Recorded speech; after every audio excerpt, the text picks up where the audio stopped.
साठविला हरी जिही हृदय मंदिरी, त्यांची सरली एरधार झाला सफल व्यापार. प्रस्तुत कीर्तनरूपी सेवेकरता म्हणजेच निरूपणा करता आपल्यासमोर उपस्थित केलेला अभंग तत्वज्ञ जगद्वंदनीय जगद्गुरु श्रीमंत श्री तुकाराम महाराज यांचा 4 चरणाचा भगवत भक्ताचं विशेष रूपाने वर्णन करणारा अत्यंत महत्त्वाचा आणि गोड असा अभंग.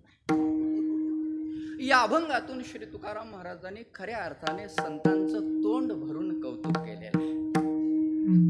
संत जीवनाचा जर आपण बारकाईने विचार केला तर संताचं जीवन, भक्ताचं जीवन हे कौतुकास्पद अशा पद्धतीचं जीवन. त्यांचं कौतुक करावं तेवढं कमी. कारण या जगतामध्ये कोण आहे? मी तर स्पीकरवाले ते इको एकदम मोकळं ठेवा, एवढ्या लोकांना ऐकायला बघ. या जगतामध्ये संत हेच एक कौतुकास पात्र आहे. आम्ही का ज्ञानोबाराय तुकोबारायांचं कौतुक करू नये मला सांगा. देवाला अवताराला येऊन जे कार्य देवाला करता आलं नाही तेच कार्य आमच्या ज्ञानोबाराय तुकोबारायांनी सहज लीलया जर पूर्ण केलं असेल तर आम्ही ज्ञानोबाराय तुकोबारायांचं का कौतुक करू नये? ज्ञानोबाराय तुकोबारायांचं आधी करून सगळ्या संतांचं आपण तोंड भरून कौतुक केलं पाहिजे. मी तर असं म्हणेन, एखादा माणूस जन्माला आला आणि जन्माला येऊन ज्या माणसाने ज्ञानोबाराय तुकोबारायांचं कौतुक केलं नाही आणि तो मेला, मी त्याला माणूस म्हणायला तयार. अरे माणूस म्हणून जन्माला येतो आणि तो संतांचं कौतुक करत नाही, संतांचं वर्णन करत नाही म्हणजे काय? संतांचं कौतुक केलं पाहिजे. अनेक अंकाने संत कसे कौतुकास पात्र आहेत, अनेक कारणं आपल्याला सांगता येतील. त्या संबंधाने अनेक युक्तिवादही मांडता येतील की संतांचं का म्हणून कौतुक केलं पाहिजे. अनेक कारण आहेत, अनेक युक्तिवाद मांडता येतील. परंतु सगळे युक्तिवाद मला आता मांडायचे नाही आहेत. ती सगळं कारणं आता मला सांगतही बसायचं नाही आहे. ती कारणं सगळी सांगून मला माझा वेळही वाया घालवायचा नाही. परंतु मला जे आपलं लक्ष वेधायचं आहे ते प्रस्तुत अभंगाच्या भूमिकेकडे आणि प्रस्तुत अभंगाच्या भावाकडे थोडासा विचार मला आपल्याला या अभंगाच्या अनुषंगाने करायचा. तुकोबाराय संतांचं कौतुक करण्याकरता प्रवृत्त झाले आहेत. तुकोबाराय संतांचं कौतुक करतायत, वर्णन करतायत, कारण संतांचं जीवन हे वर्णनास्पद अशा पद्धतीचं जीवन आहे. का तुकोबाराय संतांचं कौतुक करतात? अनेक कारण आहेत. एक कारण फक्त या अभंगाला धरून सांगतो. तुकोबाराय बोलतात, का संतांचं कौतुक करू नये? अहो, संत जीवनाचा आपण थोडासा बारकाईने विचार करा ना. संत जीवनाचा अभ्यास केल्यानंतर लक्षात येईल की संतांनी नेमकं केलं काय आणि संतांनी मिळवलं काय याचं चिंतन करा ना. म्हणजे संत कसे कौतुकास पात्र आहेत हे लक्षात येईल. उलट पक्षी तुलनाच करायची झाली तर आपण करतो काय आणि आपण मिळवतो काय याचं चिंतन करा. संत करतात काय, संत मिळवतात काय याचं चिंतन करा. म्हणजे संत कसे कौतुकास पात्र आहेत हे आपल्याला कळाल्याशिवाय राहणार नाही. विठ्ठल विठ्ठल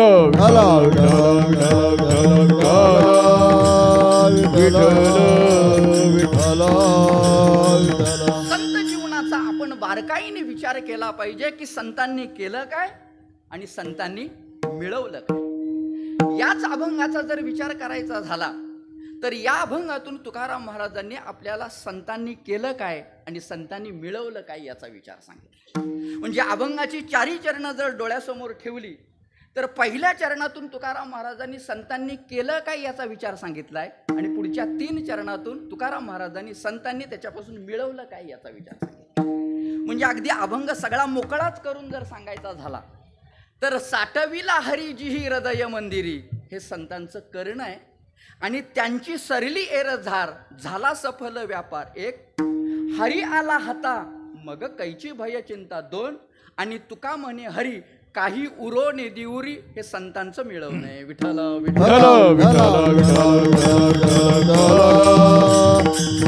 संतांचं कौतुक केलं पाहिजे कारण संतांनी जे केलं ते अलौकिक केलं आणि संतांनी जे मिळवलं ते अलौकिक मिळवलं. चिंतन करून बघा आपण. संतांनी जे केलं, संतांनी जे मिळवलं ते अलौकिक मिळवलं म्हणून तर संतांचं जीवन धन्यतेला प्राप्त झालं. या पृथ्वी तलावरती संत सोडून अन्य कुणाचं जीवन धन्यतेला प्राप्त झालेलं नाही आणि पुढं कुणाचं होणारही नाही. मी दाव्याने तुम्हाला सांगतो. कारण जीवन धन्यतेला प्राप्त होण्याकरता खूप काही करावं लागतं, खूप काही करावं लागतं. ज्ञानोबाराय तुकोबारायांचं जीवन धन्यतेला प्राप्त झालेलं आहे म्हणून निवृत्तीनाथ महाराजांना धन्य म्हटलंय, ज्ञानेश्वर महाराजांना धन्य म्हटलंय, नाथ महाराजांना धन्य म्हटलंय, गोरोबा काकांना धन्य म्हटलंय, निळोबारायांना धन्य म्हटलंय, तुकोबारायांना धन्य म्हटलंय. रामेश्वर भट्टांच्या मुखातली जर आपण भाषा बघितलीत तर रामेश्वर भट्ट एकेकाळचे तुकाराम महाराजांचे कट्टर शत्रू असणारे रामेश्वर भट्ट तुकाराम महाराजांचं ज्या वेळेला वर्णन करतात त्यावेळेला त्यांच्या मुखातून आलेलं वर्णन आपण बघा. रामेश्वर भट्ट बोलतात ना, धन्य तुकोबा समर्थ जेने केला हा पुरुषार्थ, जेने केला हा पुरुषार्थ, जेने केला हा पुरुषार्थ. धन्य तुकोबा समर्थ, तेने केला पुरुषार्थ, तेने केला पुरुषार्थ, तेने केला पुरुषार्थ. धन्य तुकोबा समर्थ, तेने केला पुरुषार्थ, तेने केला पुरुषार्थ, तेने केला पुरुषार्थ. धन्य तुकोबा समर्थ, तेने केला पुरुषार्थ, तेने केला पुरुषार्थ, तेने केला पुरुषार्थ. रामेश्वर भट्ट तुकाराम महाराजांचं वर्णन करताना तुकोबारायांना धन्य म्हणतात. धन्य तुकोबा समर्थ, जेने केला हा पुरुषार्थ, तुकाराम तुकाराम नाम घेता कपिय. धन्य तुकोबा समर्थ, जेने केला हा पुरुषार्थ.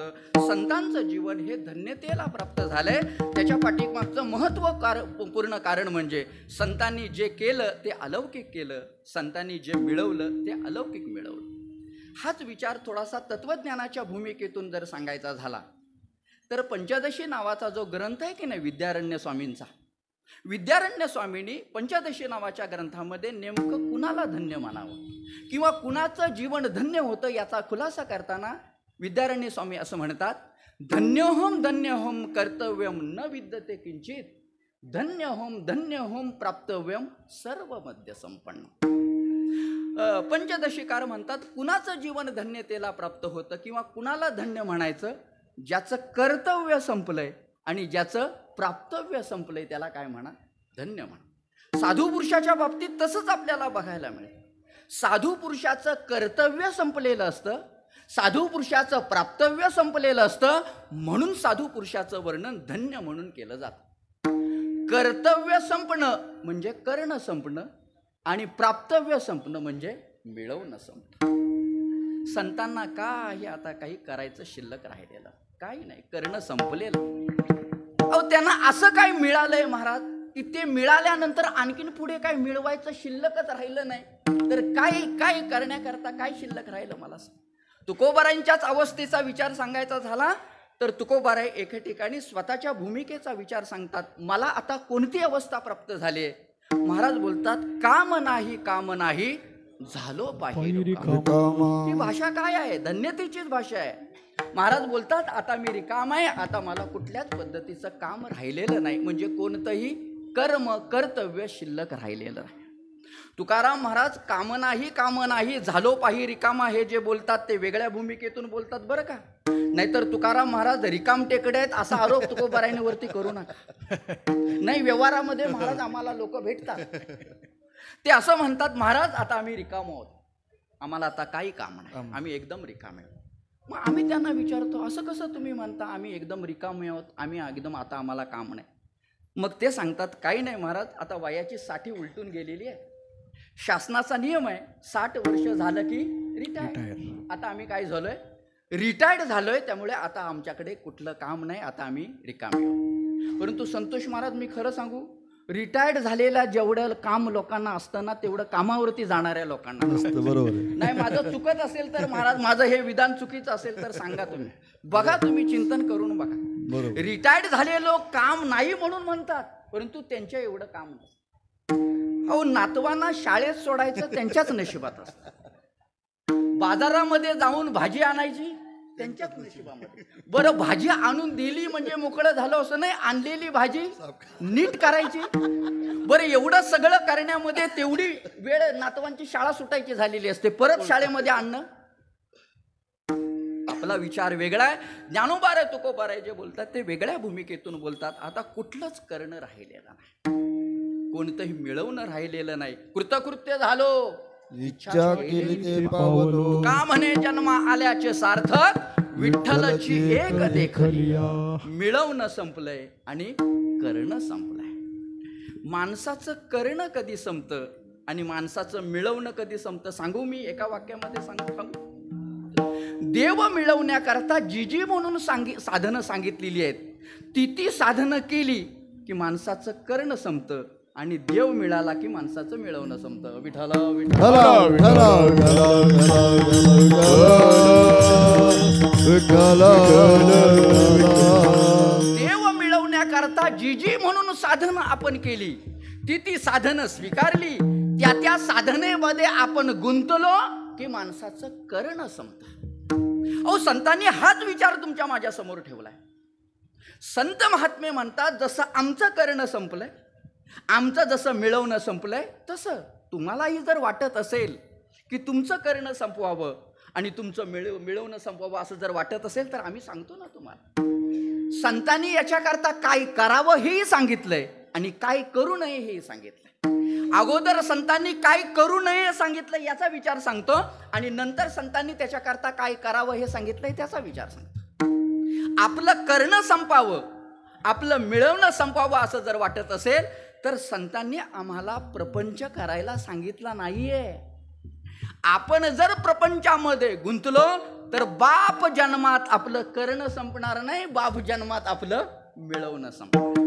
बघा तुम्ही, कुठल्या संताचं प्रमाण जर असेल तर मला सांगा. संतांनी आम्हाला प्रपंच करायला सांगितला नाही. आणि संत का सांगतील प्रपंच करायला? प्रपंचाचं स्वरूप संतांना माहिती आहे. अरे, प्रपंच हा दोषाने युक्त आहे, दोषाने. प्रपंच म्हणजे कळालं का हो तुम्हाला? धन, दारा, पुत्र आणि जन याला काय म्हणतात? प्रपंच म्हणतात. संतांनी तर आम्हाला याचा त्याग करून भगवंताची शरणागती स्वीकारा म्हणून सांगितले. आपण रोज काकड आरतीमध्ये म्हणतो, धनदारा पुत्र जना धनदारा पुत्र बंधू तोया रे पिचुना बंधू सोय रे सर्व मिथ्या हे जाणून सर्व मिथ्या हे जाणून शरण रे घा देवाची रे गा देवाची शरण रे घा देवाची शरण रे गा देवाची धनदारा पुत्र जन धनदारा पुत्र जन धनदारा पुत्र धनदारा पुत्र धनदारा पुत्र जन धनदारा पुत्र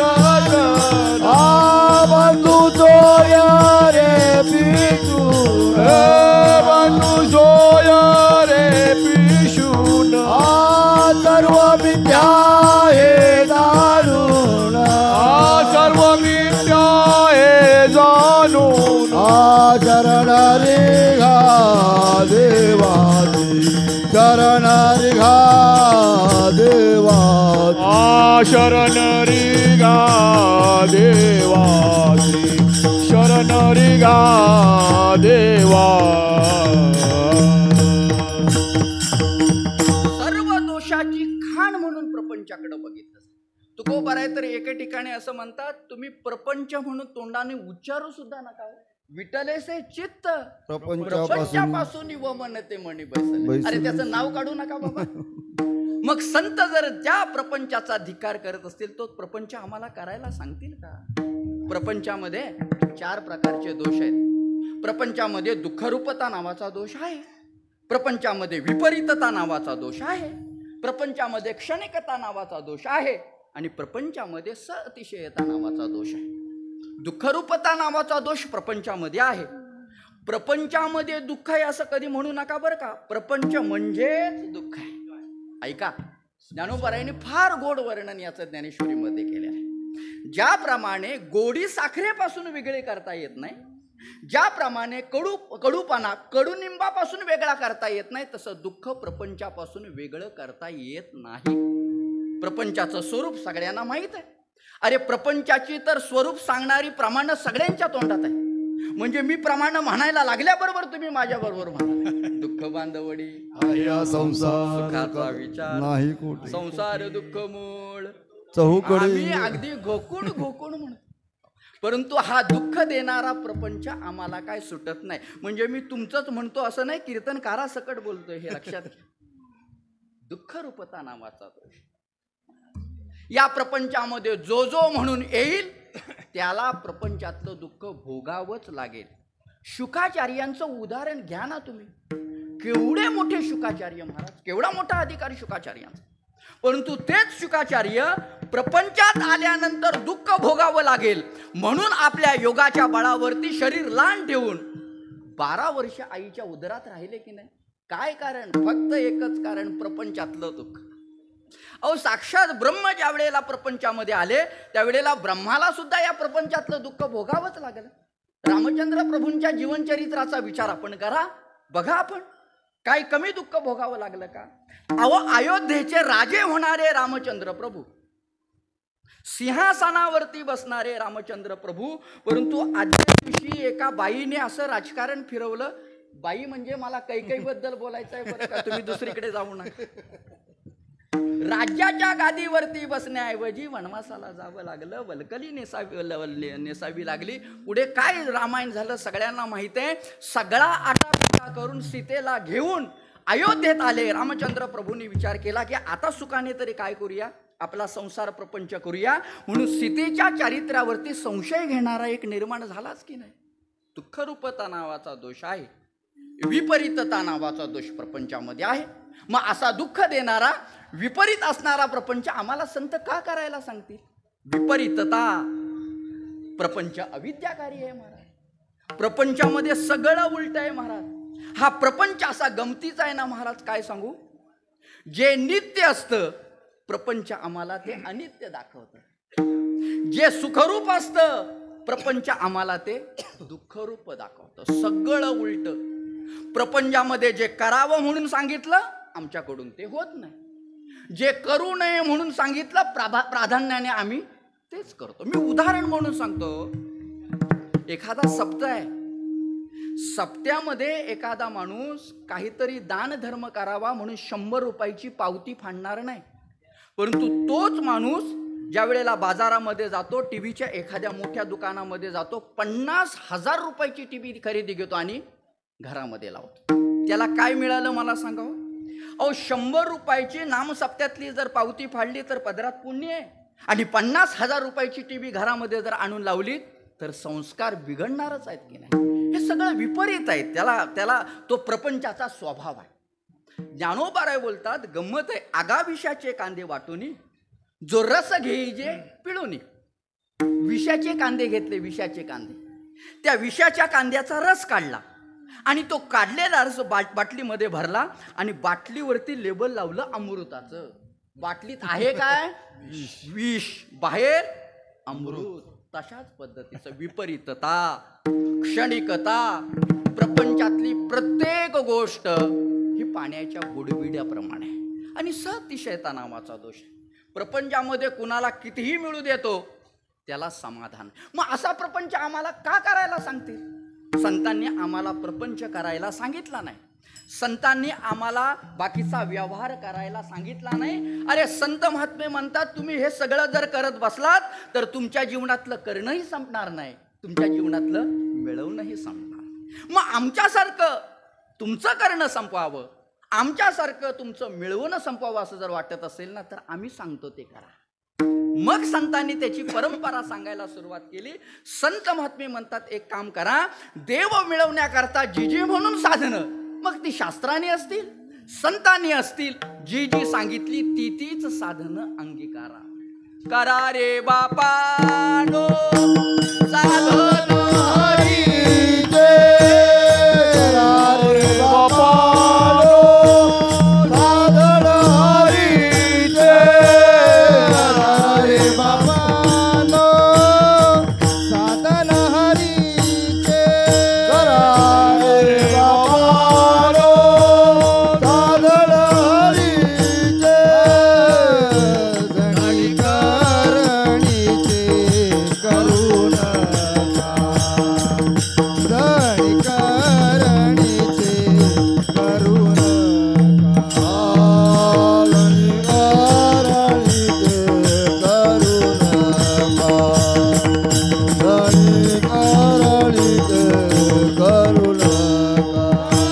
करा रे बापानो साधन हरी, करा रे बाबानो साधन हरीचे, रे बापानो साधन हरीचे, करा रे बापानो साधन हरीचे, जणी करणीचे करू नका,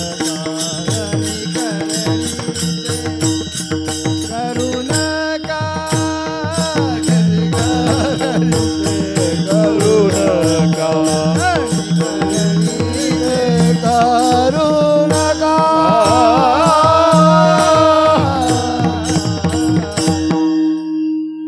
करणं संपावं असं वाटतंय, मिळवणं संपावं असं वाटतंय, प्रपंच करू नका, व्यवहार करू नका. करा रे बापानो साधन हरीचे, झनी करणीचे करू नका. नाथ महाराजांच्या हरिपाठातला हा अभंग. आता नाथ महाराजांचा अभंग आपणही म्हटला पाहिजे. ज्ञानोबारांचा पाठ झाला, आता तो हरिपाठ पाठ होणं गरजेचं. खरंच खूप गोड हरिपाठ आहे. असं काही साधन झनी करणीचे करू नका. करणीचे म्हणजे कृतक असलेला संसार, मेलेला संसार करू नका बाबांनो. ते जर तुम्ही करत बसलात तर तुमचं आयुष्यभर करणं संपणार नाही, मिळवणं संपणार. असं काहीतरी साधन करा. करणे ते हेची करा, है की नाही? तुकोबाराय बोलतात की नाही, तेच करा, तेच करा. काय करा? जयामध्ये नारायण, शुद्ध पुण्य ते एक, करणे ते हेची करा. नरका घोरा का जाता? तुकोबाराय बोलतात, नरका घोरा. घोरा नावाचा एक नरक आहे. नरकाचे जे अनेक प्रकार आहेत की नाही, त्याच्यामध्ये घोर नावाचा एक नरक आहे. कशा करता? अरे त्या नरकाला जाण्याकरता जे पाप पुण्य करावं लागतं ते करू नका. मग एक काम करा. काय करा? जयामध्ये नारायण, शुद्ध पुण्य ते एक, असं काहीतरी करा. असं काहीतरी करा. नाथ महाराज बोलतात, असं काहीतरी केल्याने जन्मही नाही आणि मरणही नाही. जेणे नो हे जन्म यमाची यातना, ऐसी या साधना करा काही, ऐसी साधना करा काही, ऐसी साधना करा काही, ऐसी साधना करा काही, जेणे नो हे जन्म यमाची यातना, जेणे नो हे जन्म यमासी यातना, जेणे नो हे जन्म यमाची यातना, जेणे नो हे जन्म यमाची यातना, ऐसी या साधना करा काही, ऐसी साधना करा काही, ऐसी साधना करा काही, ऐसी साधना करा काही.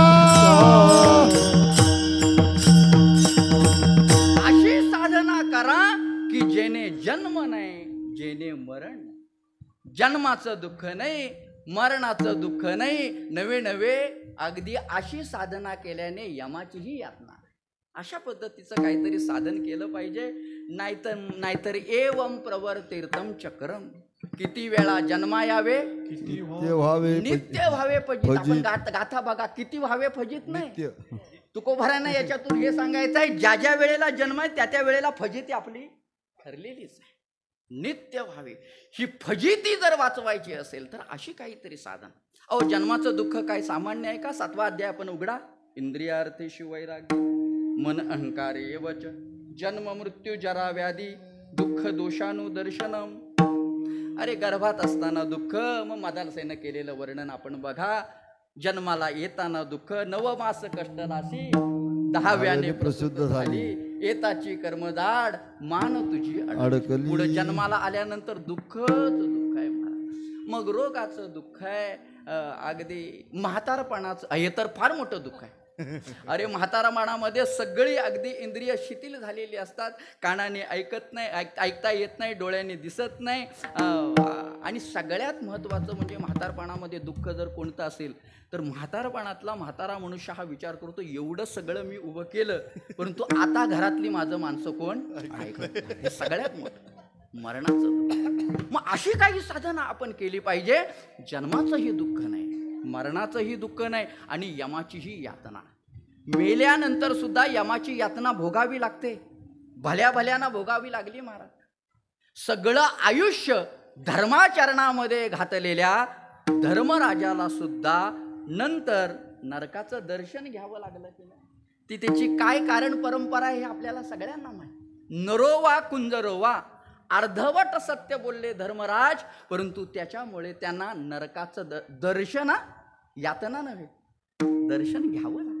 मग अशी काहीतरी आपण साधना केली पाहिजे जेणेकरून जन्म नाही, मरण नाही, अशी काहीच.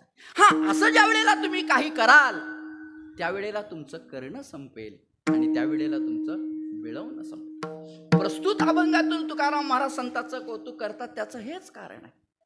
तुकोबाराय बोलतात, आम्ही संतांचं कौतुक करण्याकरता का प्रवृत्त झालोय? कारण त्यांनी जे काय केलंय ते अलौकिक केलंय आणि त्यांनी जे काय मिळवलं ते अलौकिक मिळवलं. हे सगळं ऐकल्यानंतर समोर काही लोक बसले होते. ते उठले आणि महाराज, तुम्ही मागापासून अर्धा पाऊण तास झालंय तुम्ही संतांचं कौतुक करताय, संतांचं वर्णन करताय. असं काय नेमकं संतांनी केलं म्हणून तुम्ही काय करायला लागलाय? संतांचं कौतुक करायला लागलाय. तुकोबाराय म्हणतात, सांगतो तुम्हाला, बसा. अरे, जे भल्या भल्यानं जंपलं नाही ना ते आमच्या ज्ञानोबाराय तुकोबारायने केलं. अहो, म्हणून तर मी काय करतोय, त्यांचं कौतुक करतो. मग लोकांनी सांगितलं, सांगा ना महाराज, असं काय केलं म्हणून तुम्ही काय करताय, संतांचं कौतुक करताय? महाराज सांगतात, काय सांगू, संतांनी आपल्या हृदयामध्ये हरीला साठवलं. ही फार मोठी अशी कौतुकास्पद गोष्ट केली. हीच महाराज अभंगाची साठविला रे साठविला रे साठविला रे साठविला रे साठविला रे साठविला रे साठविला रे साठविला रे जी हृदय मंदिरी हृदय बंदी जी हृदय मंदिरी हृदय बंदी त्याची सरली राजार त्याची सरली राजार दाजी धरली राधार कांची धरली राधार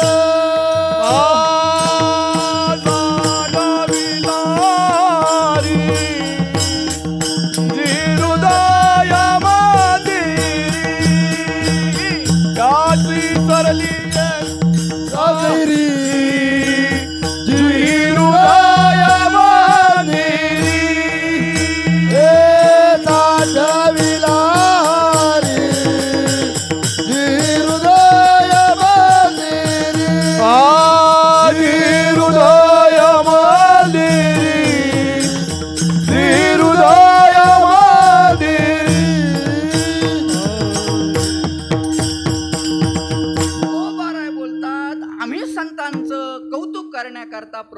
याच्याकरता झालोय भल्या भल्या लोकांना जे जमलं नाही, जे करू शकले नाहीत, आमच्या ज्ञानोबारायांनी ते करून दाखवलं. काय केलं?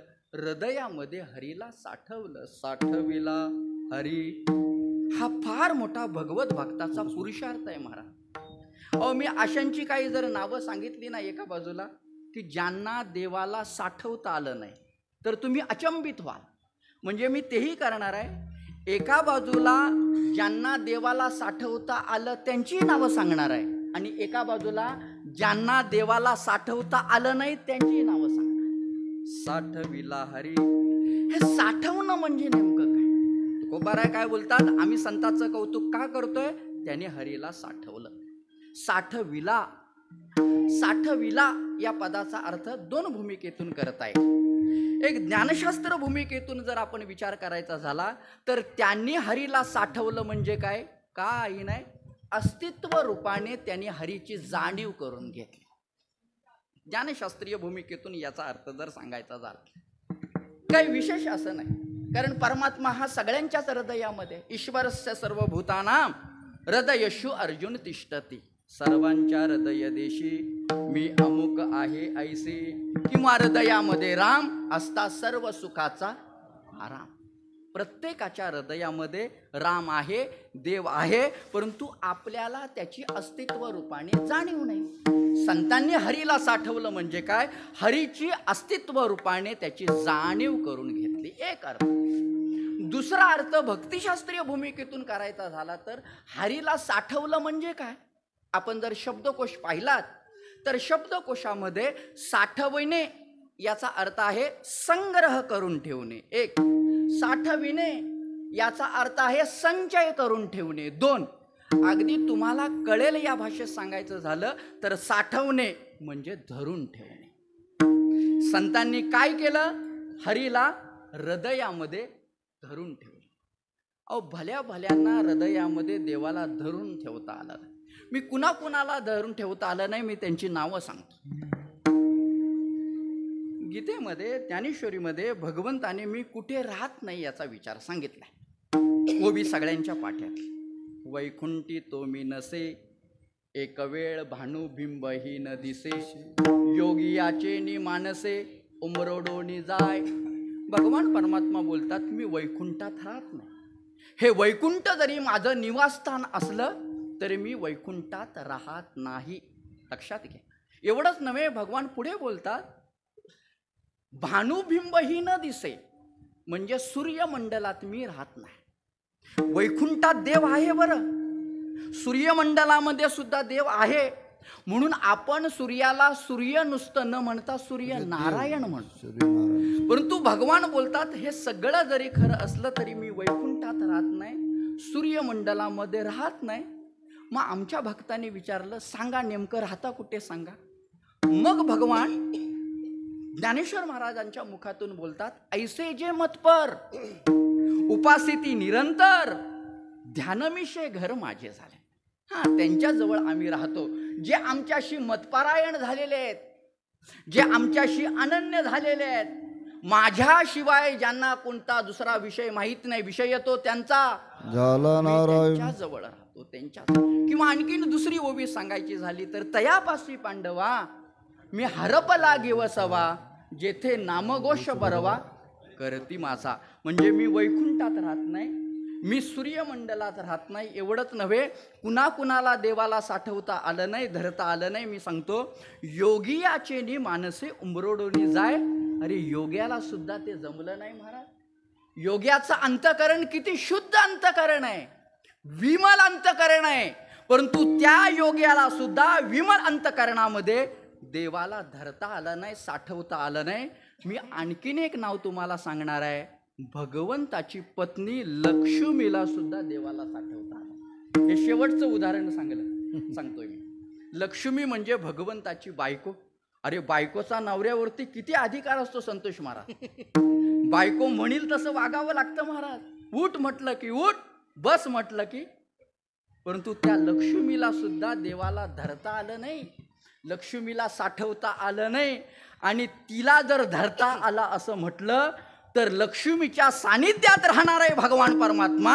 आमचा भगवत भक्त ज्या वेळेला करुणेने हाक मारतो त्यावेळेला तोच भगवान परमात्मा आपल्या लक्ष्मीच्या हाताला झटका देऊन भक्ताच्या हाकेला धावून येतो की नाही मला सांग. मग लक्ष्मीला धरता आला का, साठवता आला का? नाही महाराज. कितीतरी उदाहरण आपल्याला देता येत. द्रौपदीचं उदाहरण सगळ्यांना माहित आहे. उदाहरण मोठं आहे, मी ते उदाहरण सांगत बसत नाही. दुर्वास ऋषी मुनी ज्या वेळेला द्रौपदीकडे आले, एकटे नव्हते, बरोबर अगदी 10,000 शिष्य मंडळी. रात्रीची वेळ झाली होती, द्रौपदीकडे काही घरामध्ये नव्हतं. धर्मराज बाहेर आले, बघतात तर दुर्वास ऋषी मुनी. दुर्वास ऋषी मुनींनी सांगितलं, धर्मा खूप भूक लागली आहे, ताबडतोब काय करा, भोजनाची व्यवस्था करा. धर्मराजा बिचारे सात्विक विचाराचे असे लट लट लट लट कापायला लागले. बोलतात कोण, दुर्वास ऋषी मुनी. बरं, त्यांची इच्छा पूर्ण केली नाही तर यांच्यासारखे क्रोधी दुसरं कोणी नाही. क्रोध देतील की संपलं आपलं. धर्मराज आतमध्ये गेले, द्रौपदीला उठवलं. द्रौपदी माता बाहेर आल्या. द्रौपदीने नमस्कार केला. दुर्वास ऋषीने सांगितलं, द्रौपदी खूप भूक लागली आहे, ताबडतोब व्यवस्था कर. द्रौपदीच ती. द्रौपदीनं सांगितलं, महाराज आपण संन्यासी आहात आणि संन्यासाचा नियम आहे, एका गावाची शिव ओलांडल्यानंतर स्नान केल्याशिवाय. नेमकं द्रौपदीला काय बोलायचं होतं दुर्वास ऋषी मुनींना कळालं. दुर्वास ऋषी मुनी बरोबर 10,000 शिष्य मंडळी सानाकडे. बस द्रौपदीला तेवढा चान्स पाहिजे होता. लगेच द्रौपदीने भगवंताचा धावा केला. कोठे गुंतलासी द्वारकेच्या राया, वेळ का सखया लाविला. भगवान परमात्मा पानावरती बसले होते. सगळं पाणी वगैरे फिरवून झालं होतं. लक्ष्मी माता शेजारी बसलेत. परंतु द्रौपदीचा धावा ऐकल्याबरोबर भगवान परमात्मा लगेच धावत आले की लक्ष्मीला देवाला धरता आलं नाही, द्रौपदीला सुद्धा देवाला धरता आलं नाही. काल्याच्या प्रसंगामध्ये आपण नेहमी ऐकतो. एके दिवशी भगवान परमात्मा असे उखळावरती चढून ते लोणी खात होते. द्रौपदीनं बघितलं, द्रौपदीला राग आला म्हणून आपलं यशोदे मातेला राग आला. यशोदा भगवंताला पकडण्याकरता धावायला लागली. भगवान पुढे आहेत, यशोदा माता पाठीमागे आहे. असं वर्णन आहे, एक हात एवढं अंतर आहे. परंतु यशोदेला काय भगवान सापडले नाही. कसे सापडतील? जो योग्याना जप्याना तप्याना सापडत नाही तो काय यशोदेला सापडायला बसलाय का? बिचारी यशोदा थकली आणि मग आपल्या आईची श्रमविवलता बघितल्यानंतर भगवान परमात्मा यशोदेच्या हाताला, म्हणजे लक्ष्मीला धरता आला नाही, यशोदेला धरता आला नाही, भल्या भल्यांना धरता आला नाही. परंतु आमच्या भक्तांनी मात्र फार मोठा पुरुषार्थ केला महाराज. भक्तांनी देवाला धरला. आता किती जणांची नावं सांगू महाराज? गोपिकांचं उदाहरण घ्या. गोपिकांनी भगवंताला धरलं की नाही, धरलं की नाही. राधेचं उदाहरण घ्या. मारुतीरायांचं उदाहरण तर सगळ्यांना माहित आहे. रामचरित मानसामध्ये असं वर्णन आहे. स्वतः मारुतीराय बोलतात की मी जो हा सगळा पराक्रम केला की नाही, मग ती लंका जाळणं असेल वगैरे वगैरे सगळं, हे सगळं मी केलं. मारुतीराय बोलतात हा माझा पराक्रम नाहीये. रामचरित मानसामध्ये असं वर्णन आहे. मारुतीराय म्हणतात हे सगळं मला करता आलं, त्याचं एकच कारण, रामचंद्र प्रभूंना मी माझ्या हृदयामध्ये धरलं होतं, बस म्हणून मला हे सगळं पराक्रम करता आलं. अरे बिल्वमंगळाची तर कथा सर्वश्रुत आहे, सगळ्यांना माहित आहे. भागवतामध्ये आले.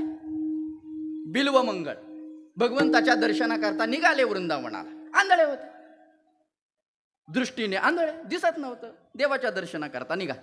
हातामध्ये काठी घेतली आणि काठी टेकट टेकट रस्त्याने निघाले. जो कोणी वाट सुरू असेल त्याला वृंदावनाची वाट विचारायची. काही असं चालत असताना एके दिवशी त्यांचा प्रवास असा अरण्यातून चालला होता आणि 5-10 पावलं पुढं चालल्यानंतर एक फार मोठी विहीर होती. ती विहीर बोडकी विहीर होती, त्याला कठडा नव्हता. भगवंताने बघितलं बिल्वा मंगळ जर आता पुढे गेले तर ते काय होतील, विहिरीमध्ये पडतील. आता काहीतरी मला केलं पाहिजे म्हणून भगवान परमात्मा बालरूपाने प्रगट झाले. भगवंताने विचार केला, मी जर याला सांभाळलं नाही, यांना जर विहिरीमध्ये पडून दिलं तर ज्ञानोबाराय तुकोबाराय येतील आणि माझा जाब विचारतील. अरे देवा, काय तुझ्या दर्शनाकरता निघाला आणि तुझ्या भक्ताला विहिरीमध्ये पाठवलं, त्यांनी जर विचारलं तर त्यांना उत्तर द्यायला माझ्याकडे काय आहे. भगवान परमात्मा बालरूपाने प्रगट झाले आणि भगवंताने बिल्व मंगळाचा हासा हात धरला आणि म्हणू लागले, आजोबा तुम्ही आंधळे दिसता वाटतं, दोन्ही डोळ्याने तुम्हाला दिसत नाही, जसं ह्याला काय माहीतच नाही. भगवंताने सांगितलं, थांबा मी तुम्हाला रस्ता दाखवतो. पुढे फार मोठी विहीर आहे, त्या जर विहिरीमध्ये गेलात तर खाली पडाल तुम्ही, चला मी तुम्हाला रस्ता दाखवतो. म्हणून भगवंताने बिल्वमंगळाचा हात धरला आणि असं बाजूला घेऊन निघाले. बिल्वमंगळ असते महाराज भगवंताचे भक्त. भगवंताचे हात धरल्याबरोबर भगवंताचा दिव्य स्पर्श बिल्वमंगळाला कळाला. काय संतोष महाराज, तो काय तुमचा माझा हात आहे का महाराज? अरे भगवंताचा हात, काय केवढं भाग्य बिल्वमंगळाचं, देवाने धरावं. बिल्वमंगळ लगेच बिल्वमंगळाने आपला हात घेतला आणि काय केला, भगवंताचा हात धरला. पुढे गेल्यानंतर देवानं सांगितलं, बालरूपातल्या देवाने, पुढे आता जा, आता कुठलाही धोका नाही, तुम्ही जा, पुढे निघा. असं सरळ जर तुम्ही गेलात तर तुम्हाला काय होईल, वृंदावनामध्ये जात आहे, माझा हात सोडा. बिल्वमंगळ म्हणतात, मी तुझा हात धरलाय, तो काय सोडायला धरलाय का? अरे अनायासे काय झालायस, माझ्या हाताला सापडलायस, मी तुझा हात सोडणार.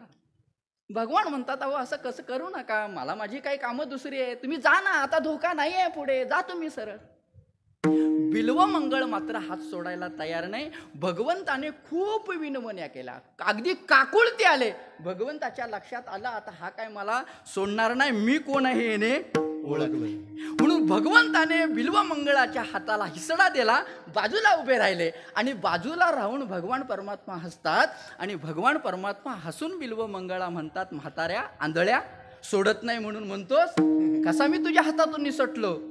आता बिल्वमंगळ काय बोलतात ते ऐका. बिल्वमंगळ देवाला म्हणतात, देवा तू बलवान आहेस बाबा, तुका म्हणे सत्ता हाती तुझ्या पंढरीण, आता तू सत्ताधीश आहेस, तू काय माझ्या हातातून काय रे, तू बलवान आहेस. परंतु ऐक देवा, माझ्या हातातून सुटून बाजूला झालात याच्यात तुझा पुरुषार्थ नाही. देवा मी तुला माझ्या हृदयामध्ये जे साठवलंय ना, ते हृदयामध्ये साठवलेला तू निघून जा, मग मी तुला खरा मर्दगडी म्हणेन. बोलताय बिल्वमंगळ बोलताय. भगवत भक्तांनी देवाला काय केलंय, साठवलंय. साठविला हरी पुढे जिही हृदय मंदिरी. कुठे साठवलं, कुठे साठवलं? अहो तुम्ही बोला ना, मी काही एकटाच काय ठेका घेऊन आलो नाही कीर्तन सांगायचं. काय असतं कीर्तनामध्ये, कीर्तनकार ज्या वेळेला उभा राहतो त्यावेळेला श्रोत्याचा हावभाव बघून तुम्ही जर माझ्याशी संवाद साधाल तर मी आणखीन 11 वाजेपर्यंत कीर्तन करेन. म्हणजे काळजी करू नका, 11 वाजवणार नाही, मला याची कल्पना आहे. कारण मुंबईतलं जीवन हे घड्याळ्यावरती नाही, लोकलवरती चालतं. मलाही लोकलने जायचं, मला असं कळालंय, मला मेट्रो पकडून जायची आणि 10:30ची शेवटची मेट्रो. काळजी करू नका, मी बोलत जाईन. कशामध्ये साठवलं, हृदय. अरे हा तर फारच मोठा पुरुषार्थ. मला आपल्याला हे विचारायचं आहे, साठवण्याची जी प्रक्रिया असते की नाही, साठवण्याची, लहान वस्तूमध्ये मोठी वस्तू साठवली जाते की मोठ्या वस्तूमध्ये छोटी वस्तू साठवली जाते? बोला. मोठ्या वस्तूमध्ये छोटी वस्तू. अरे हा नियम आहे, मोठ्या वस्तूमध्ये छोटी. कीर्तन झाल्यानंतर हा जो विणा आहे की नाही, तो विणा काय करतात, गवसणीमध्ये घालतात, कारण गवसणी ही विण्यापेक्षा मोठी असते.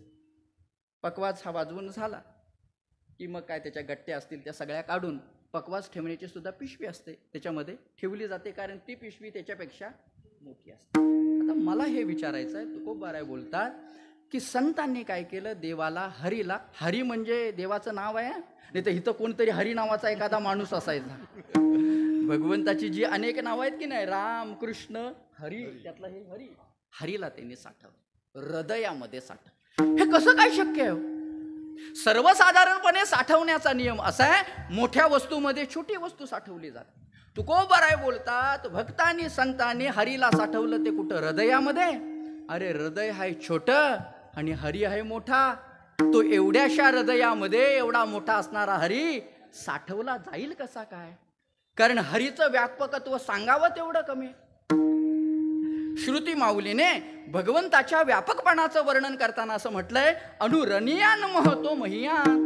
अणुतलाही अणुस्वरूप आणि व्यापकातला व्यापक असणारा परमात्मा. किती भगवंताचं व्यापकपण सांगू महाराज. अनंत ब्रह्मांडे रोमा एका ऐसे धेंडे. एका रोमाच्या मुळाशी भगवंताची अनंत ब्रह्मांड थांबलेली आहे, भगवंताच्या एका रोमामध्ये. किंवा अनंत ब्रह्मांड उदरी हरी हा बालक नंदा.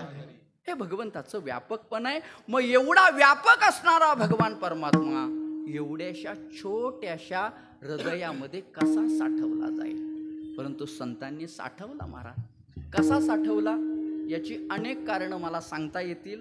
मी अनेक कारणं सांगत बसणार नाहीत. याच अभंगातलं कारण मी आपल्याला सांगतो. देवाला हरीला हृदयामध्ये साठवता येतं कधी?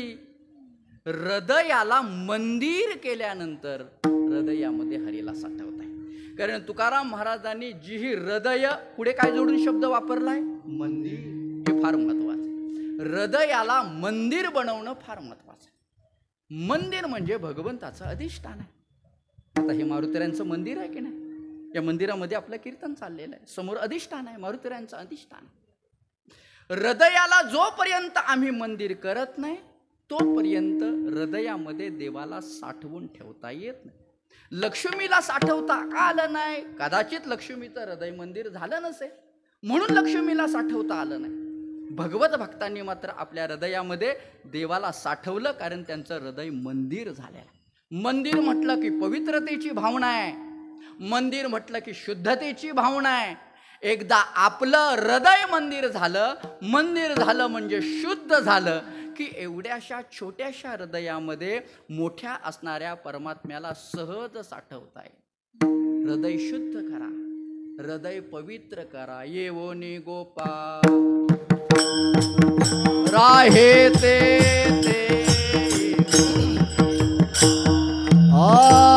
राहे ते ओणी गोपाळ राहे ते ओणी गोपाळ तुका म्हणे चित्त करा रे निर्मळ ओळ चित्त करा रे निर्मळ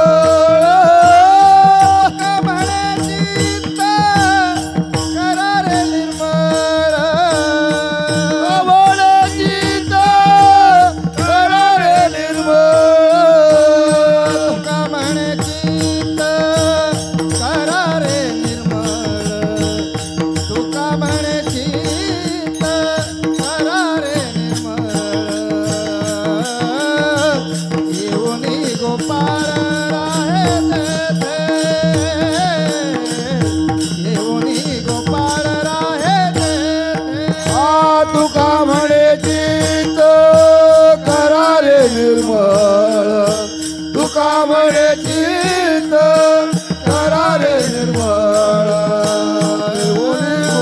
येऊनी गोपाळ राहे ते येऊनी गोपाळ राहे.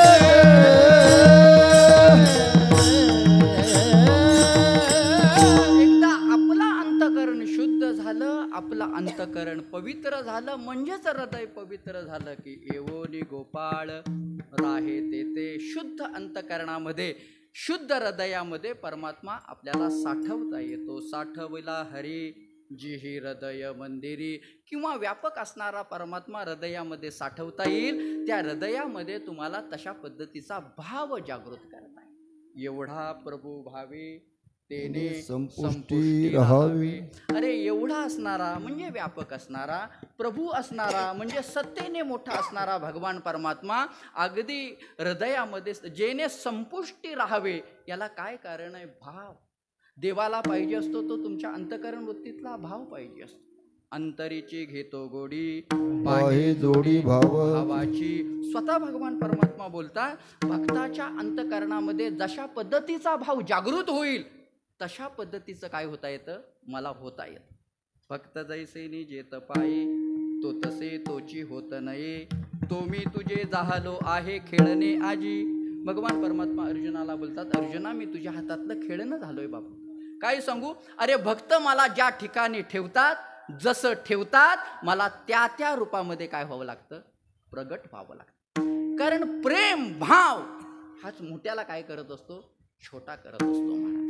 बघा ना तुम्ही, एखादा जिल्ह्याचा कलेक्टर असतो, सगळा जिल्हा त्या कलेक्टरच्या ताब्यात असतो, परंतु तोच कलेक्टर ज्या वेळेला घरामध्ये येतो आणि घरामध्ये आल्यानंतर ज्या वेळेला नातू कलेक्टरला हट्ट धरतो की तुम्ही काय व्हा? घोडा व्हा. त्यावेळेला तो कलेक्टर काय होतो? घोडा होतो आणि स्वतःच्या पाठीवरती नातवाला ठेवतो. कोण? जिल्ह्याचा कलेक्टर. परंतु तो काय होतो? घोडा होतो. कारण का? नातवाविषयी असणारं प्रेम भाव. प्रेम काय करतं, माणसाला छोटं बनवतं, देवाला हृदयामध्ये साठवता येतं. महाराज म्हणतात संतांनी केलेला हा फार मोठा पुरुष आहे. भल्या भल्या लोकांना देवाला साठवता आलं नाही, परंतु संतांनी काय केलं, देवाला हरीला हृदयामध्ये साठवलं. साठविला हरी जेही हृदय मंदिरी, हे संतांचं करण आहे. हे केल्यामुळे झालं काय, त्याच्यापासून काय मिळालं, याचा विचार मग तुकाराम महाराज सांगतायत. संतांनी देवाला हृदयामध्ये साठवल्यामुळे झालं काय, त्यांची एरझार संपली, खऱ्या अर्थाने त्यांचा व्यापार सफल झाला. अभंगाचं दुसरं चरण. त्यांची सरली एरझार, झाला सफळ व्यापार, झाला सफळ व्यापार, झाला सफळ व्यापार.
विठोबार कुमाई,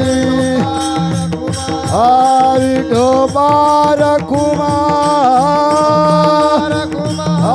विठोबार कुमार, विठोबार कुमार, विठोबार कुमार, जय कुमार कुमारी, जय विठोबार कुमारी, विठोबार कुमारी, विठोबार कुमारी. ओला पुंडली गोला हरिठोबार कुमारी,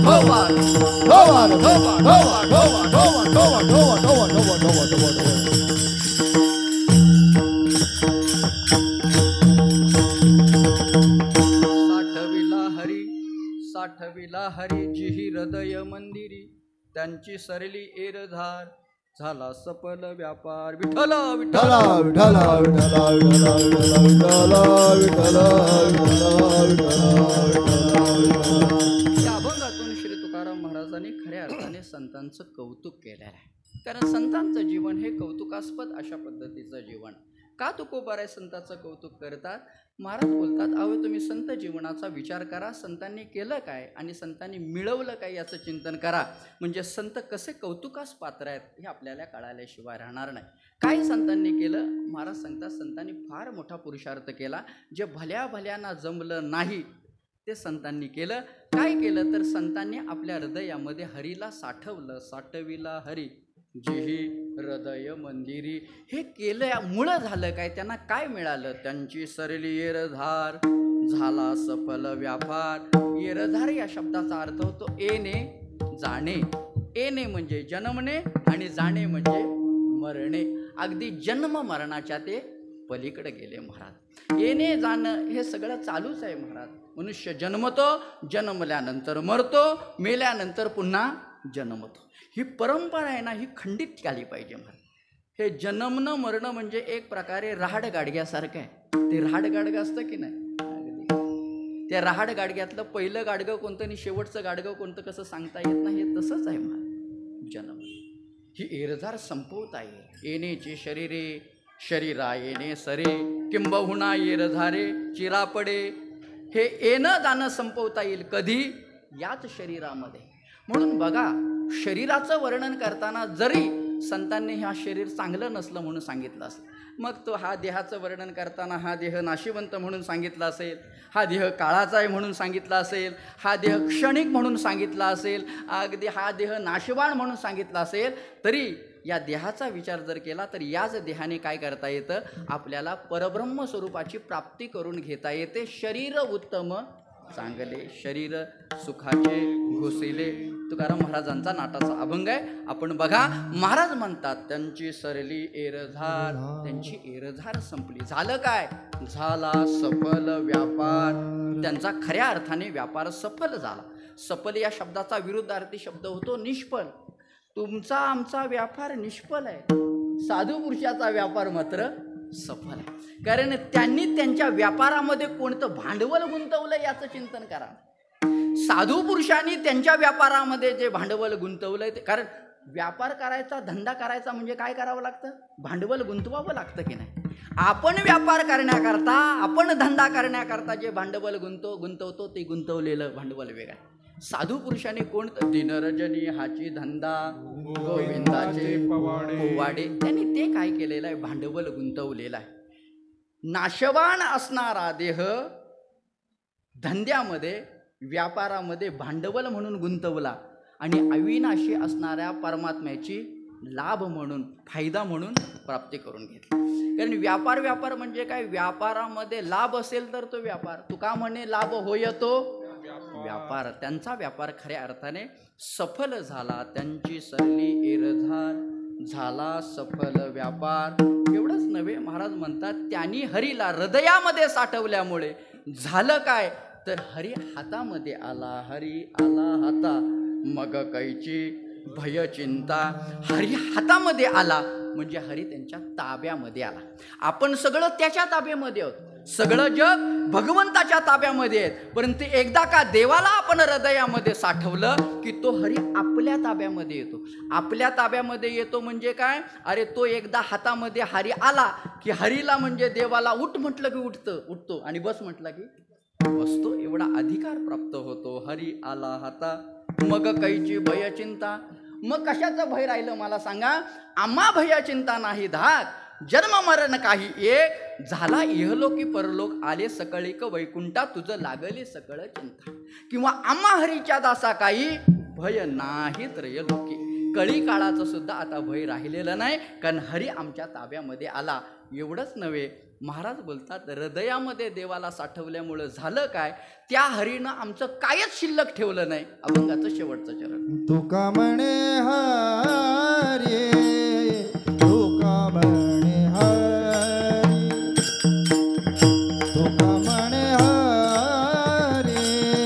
तुका म्हणे हरी, तुका म्हणे हरी, तुका म्हणे हरी, तुका म्हणे हरी, तुका म्हणे हरी,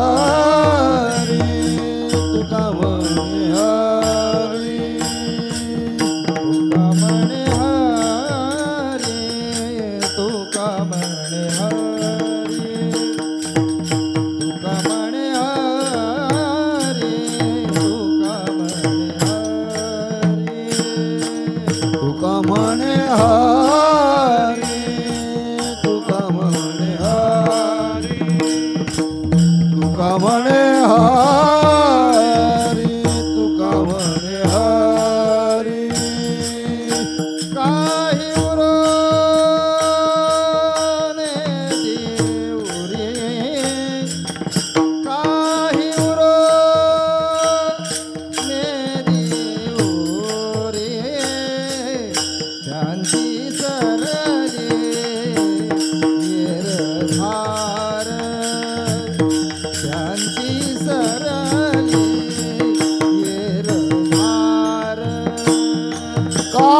काही उर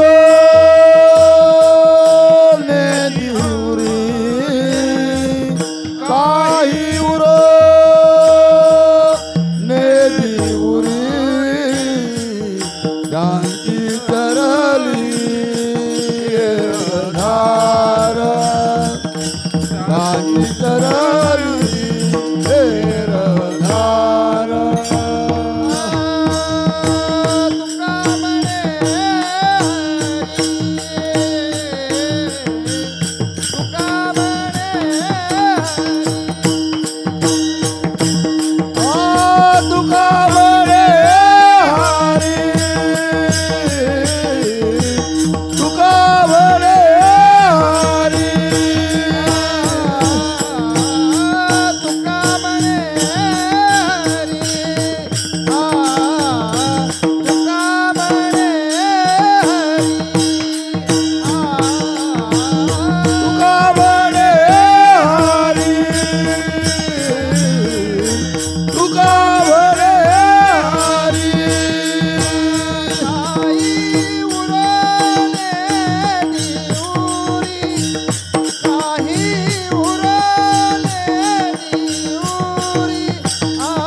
शिल्लक राहणं. अरे कशाचीच उरी त्यांनी ठेवली नाही.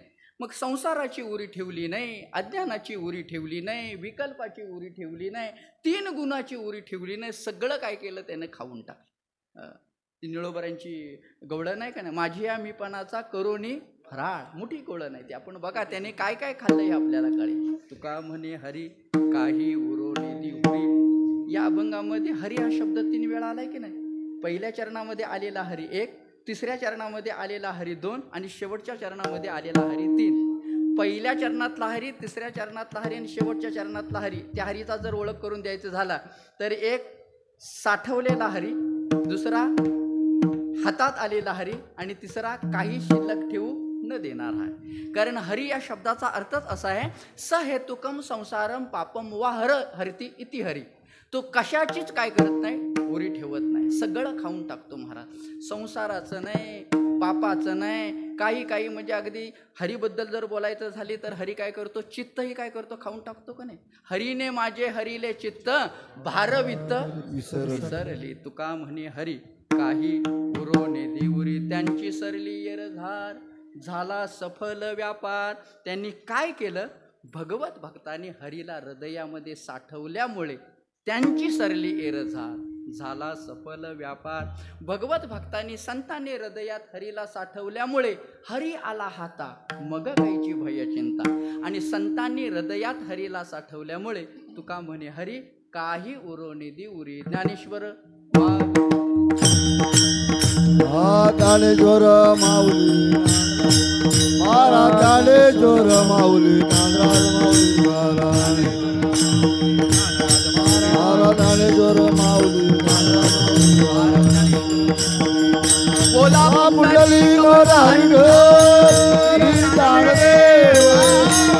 जोर माऊली डाले जोर माऊली डाले जोर माऊली डाले जोर माऊली.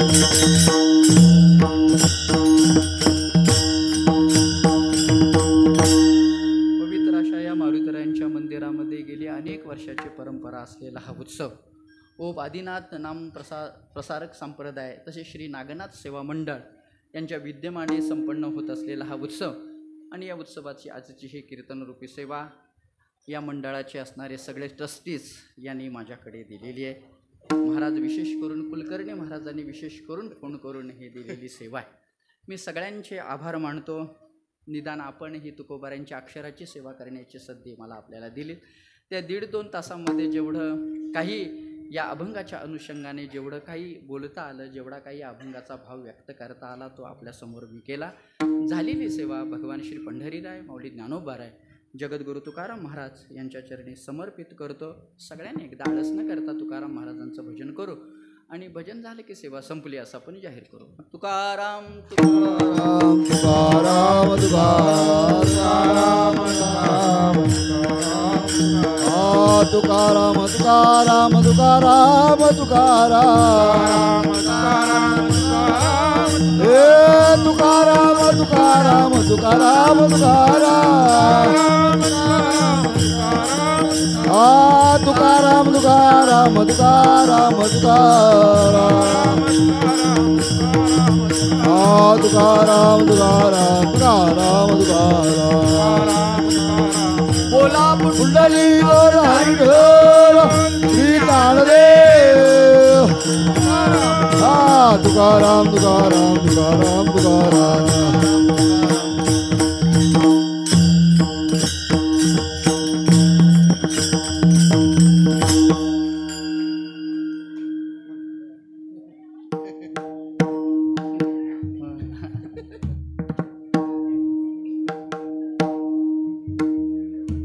तुका म्हणे हरी तुका म्हणे हरी तुका म्हणे हरी तुका म्हणे हरी तुका म्हणे हरी तुका म्हणे हरी तुका म्हणे हरी तुका म्हणे हरी तुका म्हणे हरी तुका म्हणे हरी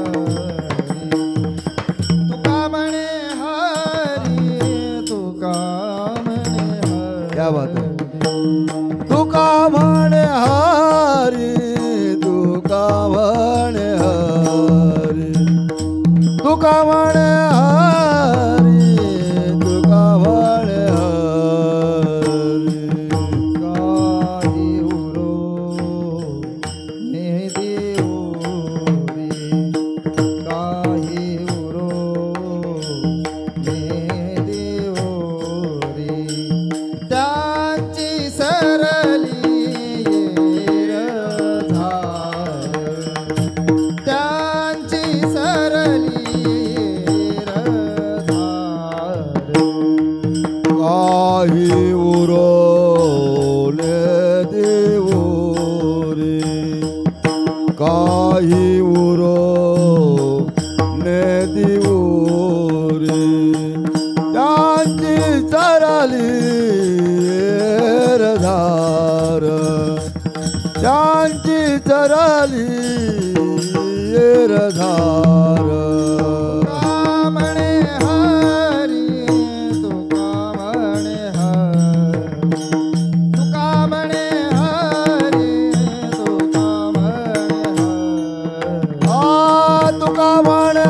हरी तुका म्हणे हरी तुका म्हणे हरी तुका म्हणे हरी तुका म्हणे हरी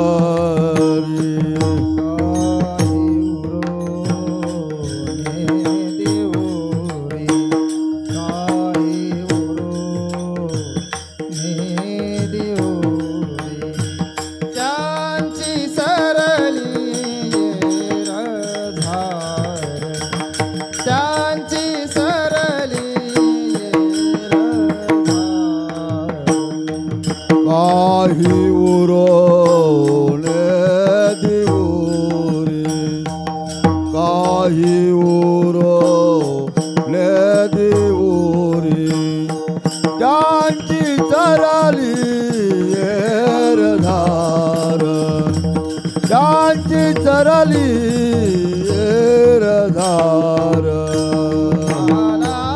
सफळ व्यापार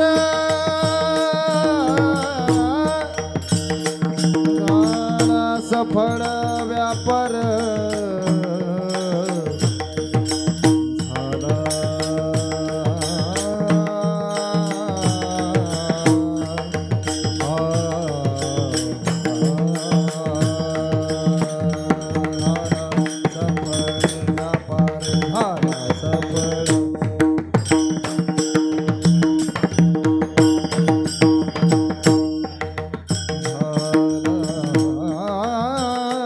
सफळ व्यापार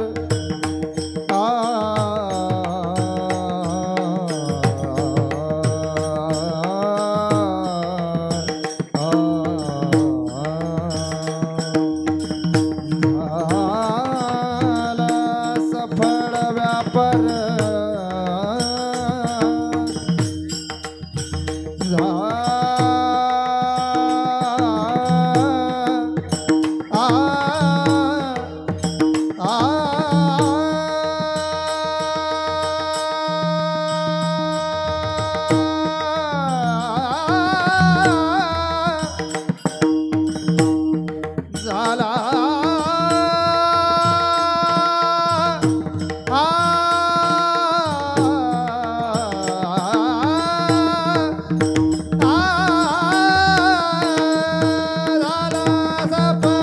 व्यापार व्यापार व्यापार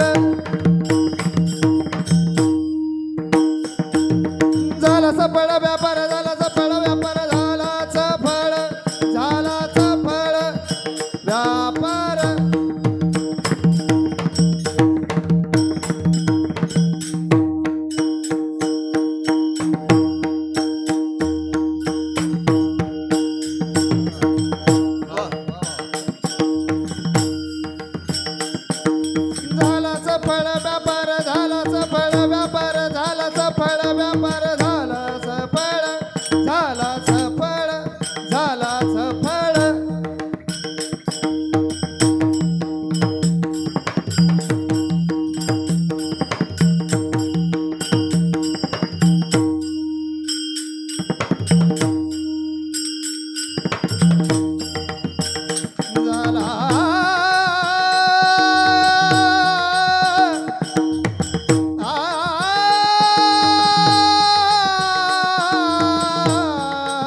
व्यापार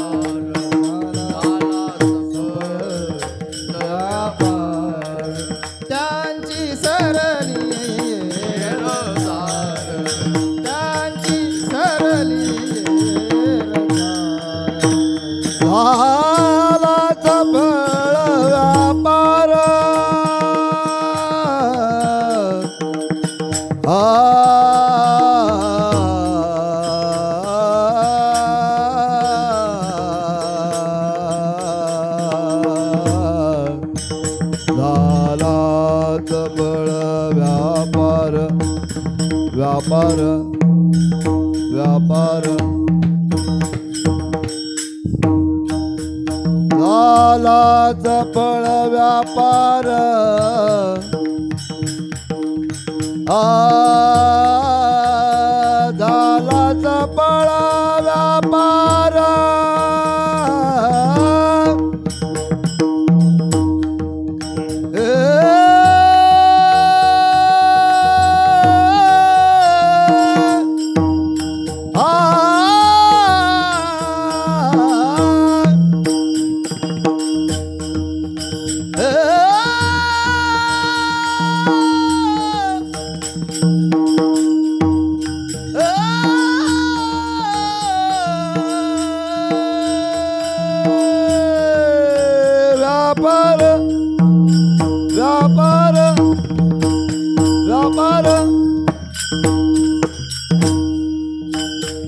झाला सफळ व्यापार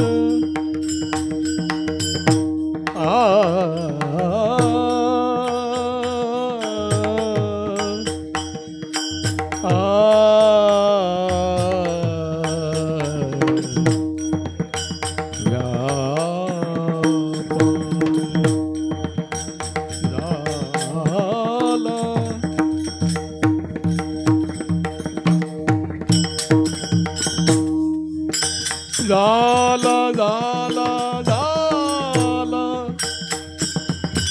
सफळ व्यापार व्यापार व्यापार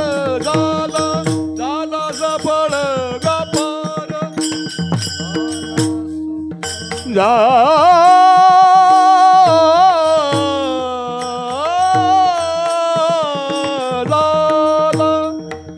सफळ व्यापार झाला सफळ व्यापार